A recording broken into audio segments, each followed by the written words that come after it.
ini tahu kelakuanmu. Sama sih kelakuan. Ya aku juga istilahnya aku bilang aku manusia yang bodoh. Kalau aku bilang aku manusia bodoh, banyak salahnya juga. Tapi kebodohanku itu aku nggak tahu. Oh, aku itu merasa pintar baru sekarang belakangan ini aku tahu itu bodoh aku. Nah, waktu itu kita ketambunan entah bagaimana ya. Seiring dengan waktu itu memang banyak yang bilang, ayo lo mau tuh sih, mau kali kau ke situ. Mau kau, selalu orang ngomong kayak gitu. Dan bahkan di rumah Sintua dulu pengerja tapan pendeta, biasanya kalau ada mengalua kawin gitu kan di rumah pendeta dibikin. Bahkan istrinya pendeta itu sendiri bilang ke Hamir itu, kabur kau, nggak hasil pengalahnya itu. Tapi biar kembali ke hokok, ya kan hokok jadilah. Berjalan waktu. Sesudah kita menjalani rumah tangga waktu itu nggak ada sebulan di kampung, kita berantem aja. Ya bolak-balik ditinggal aku. Kupikir berumah tangga ini aku tetap dekat sama dia. Rupanya dia pergi lapo-lapo, gede-gede gitu kan, masih biasa lah anak muda gitu. Selalu berantem. Kalau dia nggak ada uang, aku ditabokin. Dia minta ke mamanya, aku ditabokin. Gara-gara kau. Selalu gitu. Itulah kupertahankan rumah tangga itu. Nah akhirnya nggak tahu kenapa, mungkin maupun kalian juga waktu itu mungkin ya namanya orang tua nggak pengen anaknya rusuh. Nah selalu bilang gini sama dia gitu. Imaho, itulah kau ganteng, dapatmu yang kayak gitu. Bilang ngopung, seharusnya kau bisa dapat ini pegawai negeri apa segala macam katanya. Akhirnya aku kudiamin itulah. Nah, jadi dengan cara bagaimana mamaku ngomong sama aku karena tahu kami ini berantem melulu kan. Kalian harus sabar dengarnya. Karena kami ini berantem melulu, datanglah mamaku sama bapakku. Kayak gini lah Inang katanya gitu. Kau kan di Pekanbaru di rumah Namburumu, Amang Burumu itu kan bisa nanti masukin si Panjaitan itu kerja. Bawa lah si Panjaitan ke sana. Katanya gitu. Kutarakanlah itu sama dia. Oke, kutarakan sama Opung waktu itu. Oke. Maksudnya Opungmu, dia dulu yang pergi. Ya, terus aku bilang sama mamaku, Mak, ongkosin aku ya. Kenapa aku yang ongkosin kau? Si Panjaitan kan setuju mau pergi. Ya, ongkosnya doang dikasih, Mak. Aku enggak. Akhirnya mamaku ngongkosin aku biar kami bareng-bareng pergi. Ya kan? Bareng-bareng pergi. Tapi terjadilah kami di Pekanbaru di Riau. Nah, selalu di rumah Namboruku begitu. Apa sama aku sama keluarga di sana temui dah waktu kok no gitu. Udahlah itu enggak dangi Namburu, bukan itu lagi Namburu. Pendek cerita bikinlah dia kerja dengan satu syarat di pulau, tapi aku di rumah Namboruku di apa gitu. Aku nggak maunya nempel terus sama dia, takut aku ditinggal, ya kan. Lah kalau juga aku ditinggal nggak mau gitu loh. Tapi tadinya akhirnya aku mau dulu ditinggal gitu kan ada itu aku anak bapak tuaku, langsung kami dikontrakin rumah ada dekat situ, dibikinlah kami di situ. Tapi pergilah bapakmu ini dibawa Amang Boruku ke pulau itu kan, dikerja waktu itu di pabrik bagian mesin dia yang ku tahu bagian triplek ya. Ditinggal di situ. Tapi ke situ terus pikiranku, aku ditinggal ini gitu. Nah, akhirnya gimana lah ya, udah di sana dia, tapi pikiranku ke dia terus. Dia dengan gaya aku kan orangnya menurut aku pada saat itu bodoh tapi berani. Kususul dia ke kerjanya sampai setahun Namboruku sama itu aku ini kontrakan ini ku tinggal. Waktu itu kami udah nanam singkong sebelum dia pergi kan. Nah, apa namanya itu kususul dia ke sana. Terus waktu sebelum dia ke pulau itu pergi, tetap ya namanya nggak tahu, kami berantem mulu, nggak tahu apa masalahnya, berantem aja gitu ya. Nah, sampai pernah aku namanya labil ya waktu itu ditaboknya, aku tabok dia memang ya, tabok dia sampai Sesudah itu akhirnya pergilah dia ke pulau itu kan. Jadi memang bapakmu ini terus terang nyakitin Bu Lulu. Selalu dibilang, enak so perawat doh. Selalu ngomong gitu. Aku nggak perawat, maksudnya apa? Aku bilang gitu kan. Udah longgar-longgar. Katanya gitu. Lah, aku nggak ngerti. Nah, maksudnya apa sih? Dalam hatiku. Akhirnya aku pukarang lah cerita. Dia bilang gini, diinterogasinya aku. Isi perjolo mangahaho, siapa yang dulu? Enggak ada. Akhirnya, enggak apa-apa, enggak aku tinggal kau. Kasih tahu kejujuran dengan gayanya apa gitu. Ku karang lah cerita, ku bilang lah ada warga Silitonga. Padahal sebenarnya asli enggak ada. Enggak ada pernah laki-laki yang menggagahi aku. Selain dia, enggak tahu ya kenapa badanku ini dirasakan. Dia bilang longgar, nggak perawan. Tapi ku tahan gitu. Apa sih nggak ada kupikirkan itu. Yang penting aku bareng kau. Itu aja. Jadi nggak tahu ya. Baru sekarang belakang-belakangan ini yang terjadi ke hidup kita ini. Aku bilang. Jadi dalam timbul di hatiku niat jahatku. Yang berapanya perempuan dipakainya ini sebelum aku. Ada pikiranku kayak gitu. Sesudah pisah sama mama. Nah, saya lah itu. Nah akhirnya pada saat apa itu ku kejarlah dia ke mana itu, ke pulau itu.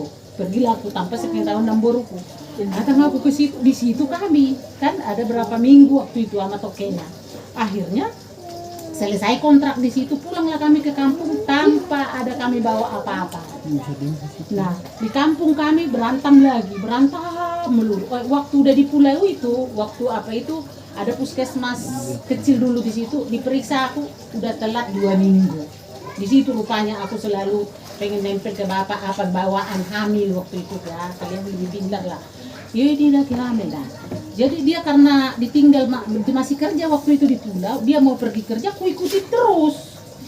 Jadi dia nggak tenang gitu. Dia apa kebetulan kontrak kerja itu di situ, bosnya waktu itu nggak kasih tompul. Pulanglah kami ke kampung.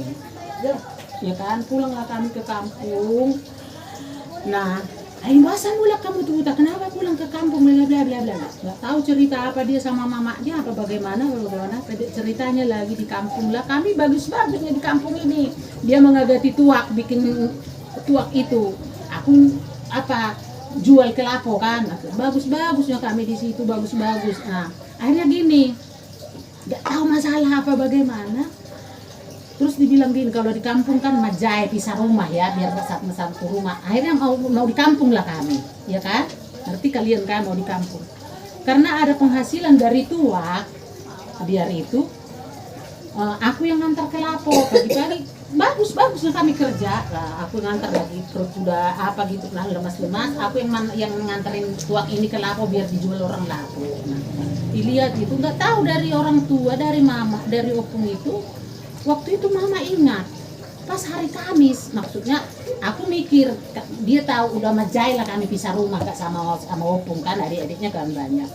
Diajak opung lah aku ke Onan pasar biar beli peralatan kami dapur, soalnya kan mau dipisah, kami mau majai ya kan.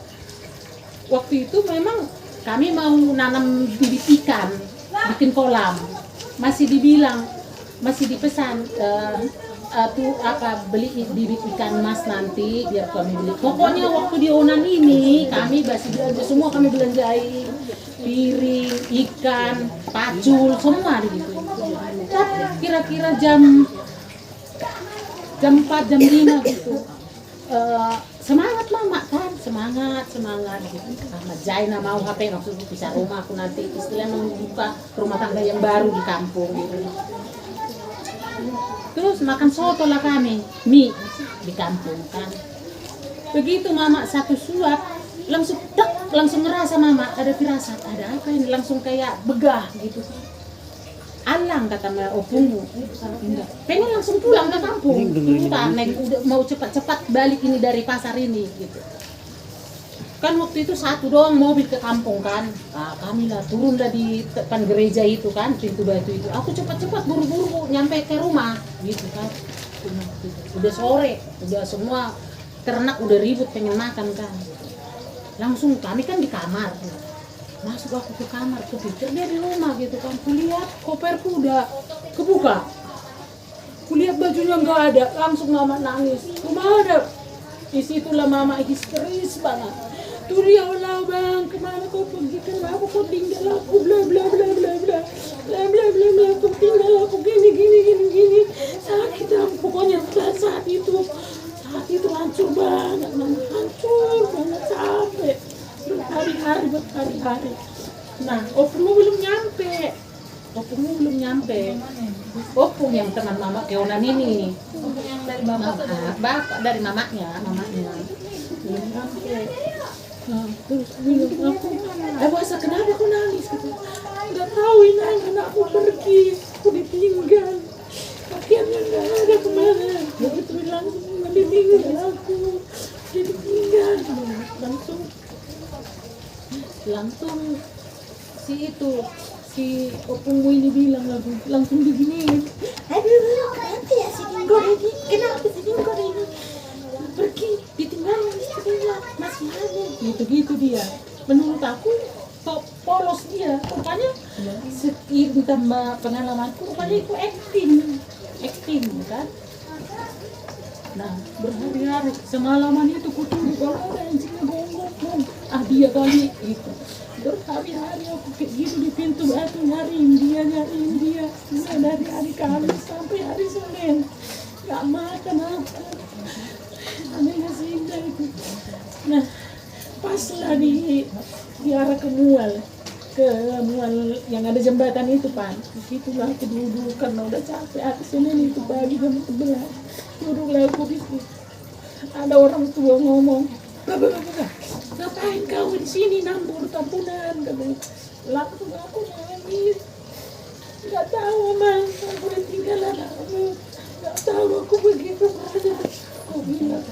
Dia bilang, Bapak, emang kau nggak tahu pergi? Enggak, kemana Mang? Kan udah yang diberangkatin mertuamunya itu. Katanya gitu. Hah? Di Paboda disuruh pergi. Kenapa tuh? Masa kau nggak tahu? Nggak tahu aku Mang. Aku bilang gitu. Tapi sih sudah dibilang kayak gitu lega hatiku. Karena aku udah tahu, udah kan. Lega banget hatiku. Di situlah timbul rasa lapar waktu itu. Rasa lapar. Begitu aku nyampe di kayak di sana lah gitu di sini. Ay Marua, baby lonte binatang. Langsung kata dulu gitu. Iya, mungkin dia udah pada tahu namanya di kampung kan, di sana baru mainmu ngomong gitu kali ya. Oh, lonte binatang. Pergi. Tak benar. Ku berangkatin anakku, siram. Katanya gitu. Itu bukan anakku. Maksudnya bukan darahnya. Alai, akan udah kupestakan maksudnya gitu. Ya udah rindang sini kok gitu dia maksudnya. Waktu itu aku nggak pedulikan omongan itu, tapi aku lapar gitu. Mau naik aku ke rumah. Udah dilarang aku naik ke rumah.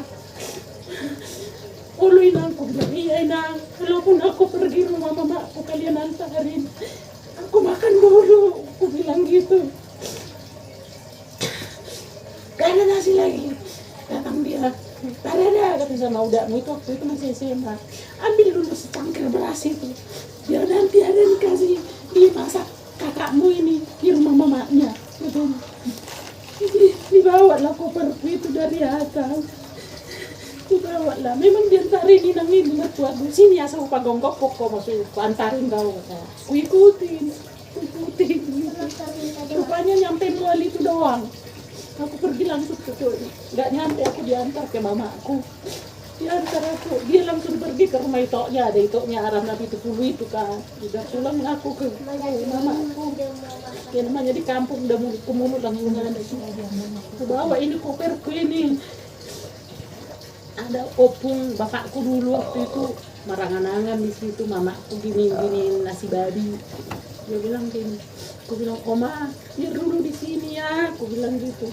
Oh, narodo Inang, kata mamaku. Ya bilang, aku nggak sanggup lihat muka bapakku sama mamaku. Langsung aku pergi. Maksudnya nggak tahu aku mau pergi kemana. Nggak tahu bingung. Tapi aku tinggal di sini dulu koperku. Datang bapakku, aku masih dengar waktu itu. Kejar itu itu opu gombo apa kejar itu, kalau kenapa-napa nanti buruk itu kau yang mematikan, kata bapakku sama mamaku. Datang mamaku, aku nggak tahu, aku jalan aja udah gale-gale gitu, jalan aja langsung aku dilihat mamaku mau jatuh, dipeluknya aku, tamu laki nah tadinya gitu. Akhirnya jadilah aku di rumah mamaku, berjalan seiring waktu, berjalan di rumah mamaku laku terasa kesepian apa bagaimana. Bapakku selalu menguatkan aku, nah mengelum deh nyari nak kamu itu nanti, ingat nanti kau itu gitu-gitulah selalu. Akhirnya di situ di Tambunan lah aku bilang, maksudku di rumah mamaku lah sampai lahirlah si Kokon ini mamaku lah. Nah puji Tuhan ya, aku bersyukur waktu itu pas memang lahir si Kokon ini memang langsung datang orang Pintu Batu, diharwani, dikenduriin gitu kan. Nah udah ceritanya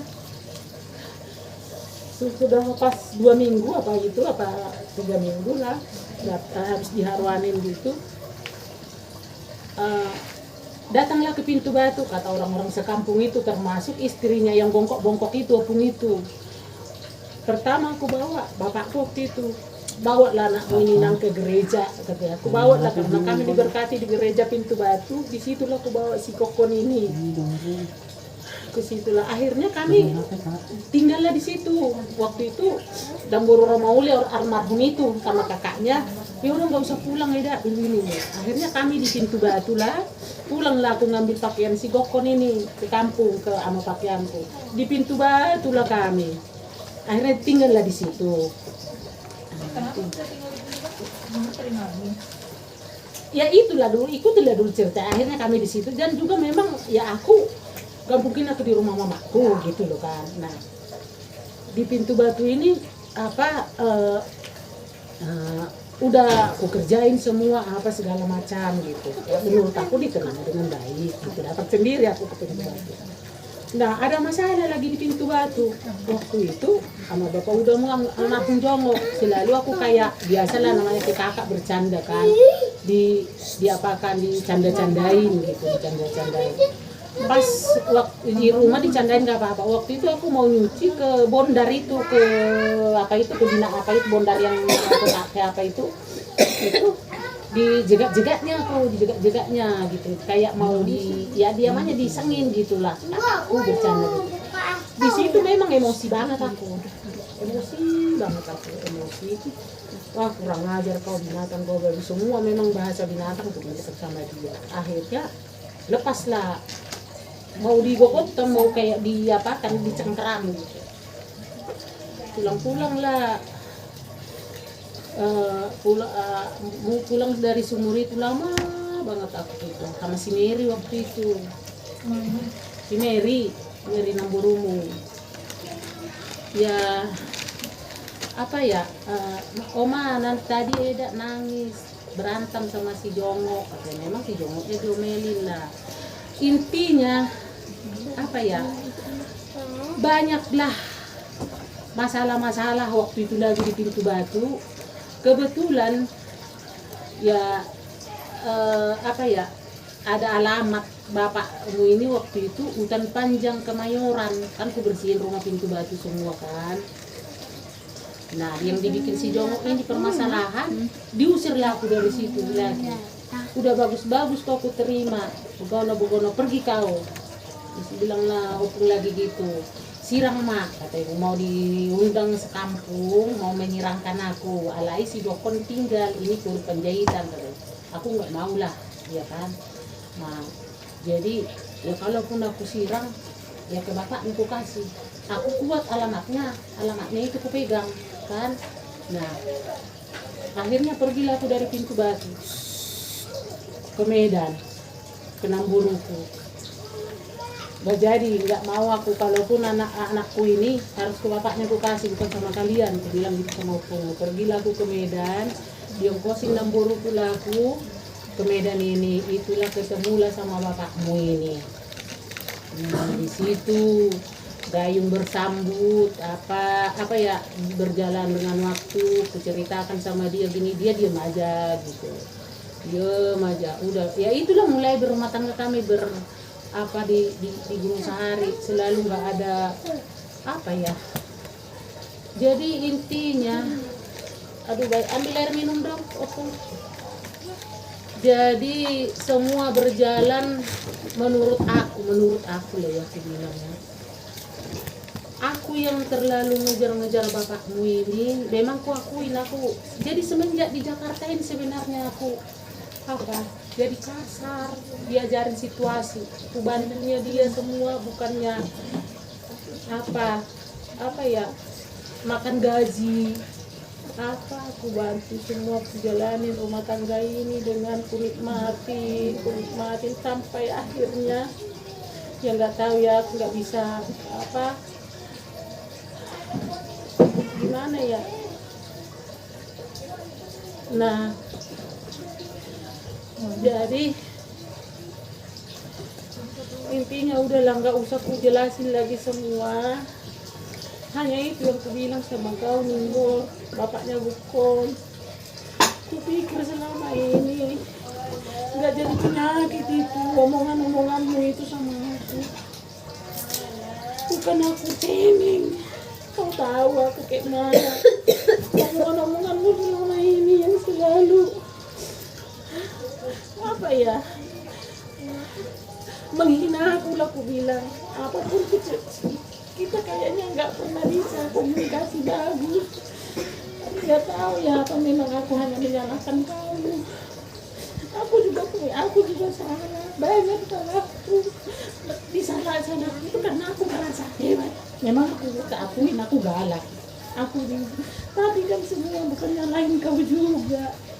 Nggak pernah kau namanya sekalipun mengaju aku. Menurut kau mengaju aku karena kau bertahan. Jadi selalu kan pernah kau colek dari dulu kau ya. Kan selalu pernah aku bilang, buah dapat kayak mana rumah tangga kita ini. Kan selalu pernah aku bilang kayak gitu kan. Memang kenapa? Kalau nggak tahan kau pergi. Satu anak-anak gimana? Kalau mau bawa, kalau nggak tinggal. Itu kan selalu katakan. Iya saya pikirin apa dan malah ditunggu aku dan lagi dia termasuk mah dia ada anak aku pertahan sudah kehadatan ya ke keluarga aku pikir negara saya dia enggak remeh rubahin masalah ini kubahin mengasahun buku apa dan kuwe kan bilang bangi dulu pakai minggu enggak bahasa Bataknya tak kalau jujur aku sudah pengalaman ya mungkin pengalaman aku deh gulang orang jadi pengen maaf udah bolok omai sudah kata nih asal malu naik pun asal sehat tahu aku minta ampun, minta maaf. Kalau mau belum ya kata nih, dan pendaging aku asal sehat tahu. Allah pengen hidup yang mengulung, memberikan kerajaan aku. Jangan soboniro aku tuh nang kalau ti sebelum umur sakit, sebelum aku tahu sakit. Baik-baik aku datang ke si Mahadin bukan untuk aku lagi sebenarnya yang kupikirnya anaknya ini anaknya ya anak konodo ini dan mau dia bukan. Jadi aku nggak bisa ceritain yang lain-lain. Memang kemarin itu kau datang ke sini waktu pertama kali langsung aku bersyukur karena Tuhan mau lihat doa aku langsung aku bilang gitu. Memang aku bilang kan dijawab tanya aku Tuhan aku bilang gitu. Nah selesai lah itu aku berusaha ada pun setidaknya kemarin itu kan ya bisa lah kita namanya manusia dikasih Tuhan kan untuk menilai orang lah dulu aku bilang dari gaya membicaramu bukan aku menghakimi masih ada tapi udahlah aku berusaha untuk kan urusanku lagi itu pikirku. Nah yang aku tidak enak hati kemarin itu jadi apa lagi kau datang itu pas hari Sabtu kan kau datang lagi pas hari Senin ya yang itu langsung ngapain lagi datang. Nah Tapi ya itulah mulai jadinya, mulai dari situ sampai sekarang aku udah bisa tidur. Kenapa ya? Udah kan udah selesai. Kak itu ngapain sih datang? Ya, akhirnya pergilah. Kak aku nggak tahu apa kalian ngomongin kan, dia juga nggak ngomong sama aku. Nah kembali lagi sesudah itu kau datang kemarin yang itu. Kulihat maaf penilaian pula ya. Kulihat gayamu. Minta dulu kakak dalam hatiku. Ya ampun, bulat diri nada dipikiri. Akhirnya memang aku bilang ya, gak ada kakak, gak ada. Aku bilang gitu kan. Tak do kakak jawab, tinggal. Ibu tiga bolak-balik kelurahan bilang ganti aja kakaknya bu, begini kalau bapak memang nggak apa gini nggak pak biarin aja kakak saya seperti itu. Selalu aku bilang kayak gitu karena kenapa ya? Waktu itu masih ada gak daya aku istilahnya mau ngomong-ngomongin tahu mau apa, tapi aku biarlah kalau aku ada anak itulah pikirku. Jadi kalau sekarang kemarin itu orang ini nggak kenapa sih mak kalau bapak itu datang nggak apa-apa sih, tapi kalaupun dia bukan aku benci tapi aku mau pemberesan nah tolong itunya makanya aku bilang ini udah ini udah bolak balik ini cari semua omongan apa itu biarlah itu hilang dari buku biar dimengertikan semuanya bukan aku benci biar dan juga anak-anak ini biar tahu bapaknya walaupun tahu jangan jadi kebencian buat kalian mama minta kalian jangan jadi seperti itu ya namanya kau Tomia dong bola nih udah bapak cek hubung lah itu semua omongan itu karena ya lepaskan mengampuni biar juga aku berobat ya kalau nggak ada pemberesan antara aku dan kau kan ya, tetap ada mengganjal di hatiku jadi justru itulah jadi aku minum tadi lah.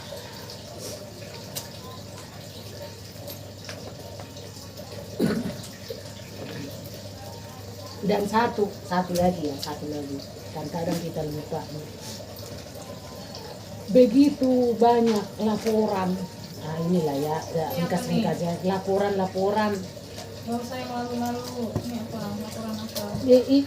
ya maaf nih ya apa dia juga buat iya benar nggak ada Apa yang bilang ya, aku nyari gua. begitu aku tahu kau nikah sebenarnya tahu nggak ada kekuatan nggak bisa aku kan ada anak pengen ngomong gitu tapi aku ingat langsung selama itu kalau aku nanti ke sana aku udah tahu gayamu merua tuh soal ngapain emang kau siapa kan selalu doa kamu itu yang aku takutin makanya aku nggak pernah ganggu kalian orang selalu bilang baik pas subur semua nih ya bener sih ya udah biarin itu selalu aku bilang sama orang apa itu yang aku takutkan kalau apa ya kok nanti aku pergi kalau aku dianggap makanya aku udah lah itu makanya itu aku nggak pernah ganggu kalian nggak pernah sebenarnya kalau ku ikutin jarang aku botoh kan huruf kamu tuh polisi lah harus bisa tapi aku nggak mau yang selalu juga ku ingat biarlah mungkin dia lebih bahagia itu apa yang salah dok gak bisa itu lihat Allah itu nana sembuh aku Tuhan dengar aku Tuhan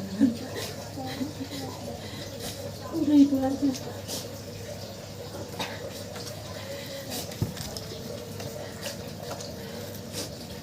Jadi kasih tahu aja, mama sakitnya apa? ya sakitnya sebenarnya ya itu Kan mama ngasih tahu sakit ya sakit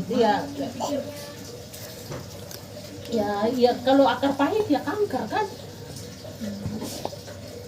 pinggangku ini yang dihantam Jadi si mama sakit kanker tadi dia Kan kira besok mau bikin enggak udah perikson besok itu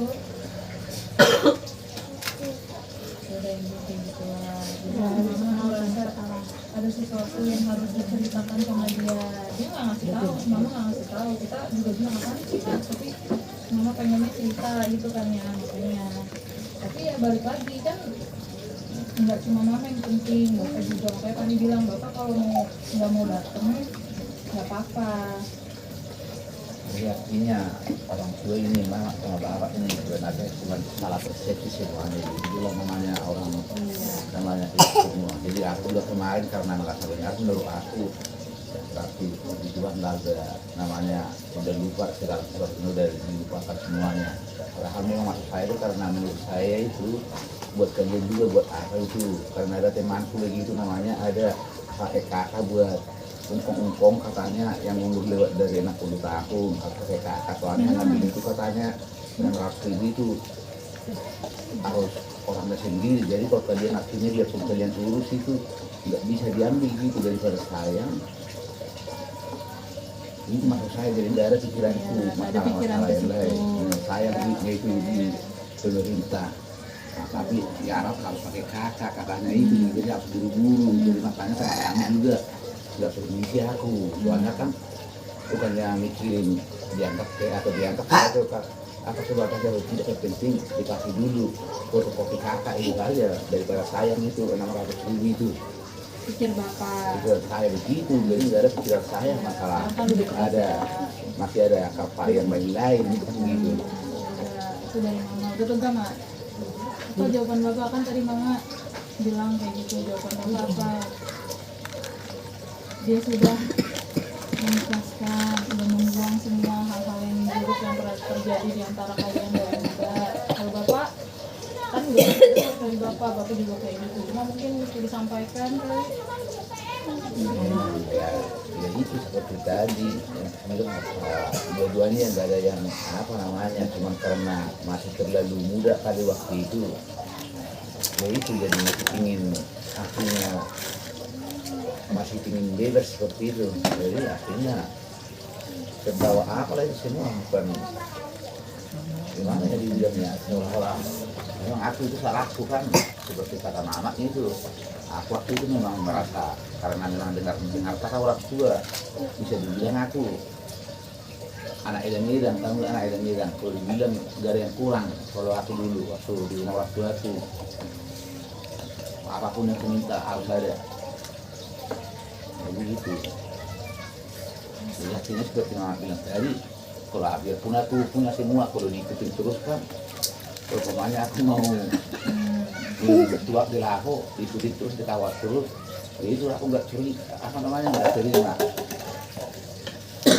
artinya padahal dia nggak sengaja mas aku ingat memang aku ke lahu kata padahal dia cuma mau jemput aja ya kan tapi orang-orang kadang namanya tiga kayak ngadu domba lah kan itu anaknya siapa itu kok begitu padahal biasanya bapak-bapak ke lahu dibawa dibikin anaknya itu kayak kebok kata dia bawa itu yang buat pukul kebok kolong apa botahi namanya istilah di kampung itu jadi begitu anaknya itu bikin ya nggak ada apanya nggak ada harganya padahal itunya anaknya yang paling gede dibikin istrinya jadi kita juga terlalu mendengar siapa juga akhirnya memang ada pikiran kita kayak waktu itu ada dengarnya juga kan gitu. Jadi kalau kita nggak mau, dia memang nekat juga karena memang seperti tadi itu pikirannya memang cuma sampai di situ aja, harus barang-barang terus.